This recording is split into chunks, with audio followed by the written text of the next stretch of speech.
Hello everyone, I am Professor Ashwini Kero. I am working in the PVS Sanghas Dhanamadevi Arts, Commerce and Science Women's College, Mudur. Now I am going to talk on the topic Introduction to Orientalism.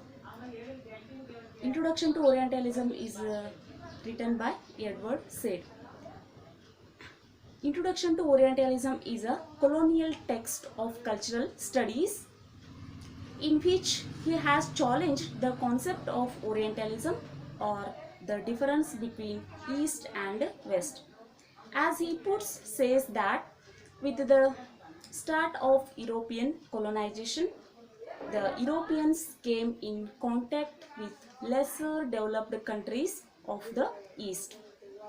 They found their civilization and culture very exotic and established the science of Orientalism, which was the study of Orientalism or the people from these exotic civilizations.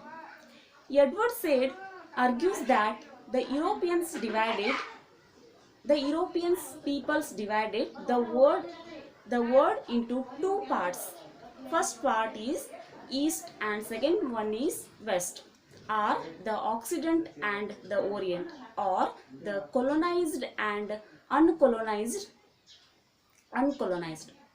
This was totally an artificial boundary and it was laid on the basis of the concept of them or us or theirs and ours. The Europeans used Orientalism to define themselves. Some particular attributes were associated with the Orientals, and whatever the Orientals weren't, the Occidents were. The Europeans the Europeans defined themselves as the superior race compared to the Orientals, and they justified their colonization by this context. They said that it was their duty towards the world to civilize the uncivilized world.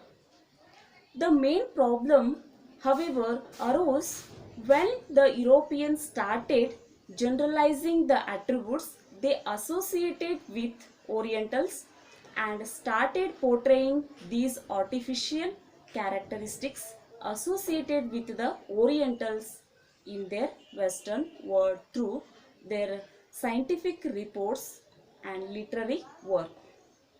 Other media sources, what happened was that it created a certain image about the Orientals in the European mind, and in doing that infused a bias in the European attitude towards the Orientals.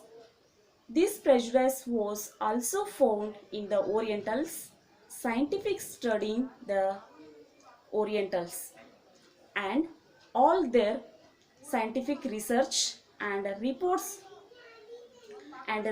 were under the influence of this, and the generalized attributes associated with the Orientals can be seen even today.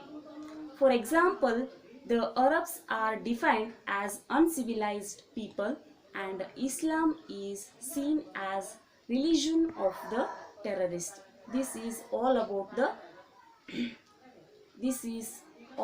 the introduction to Orientalism. Okay. I hope you all understand. Thank you.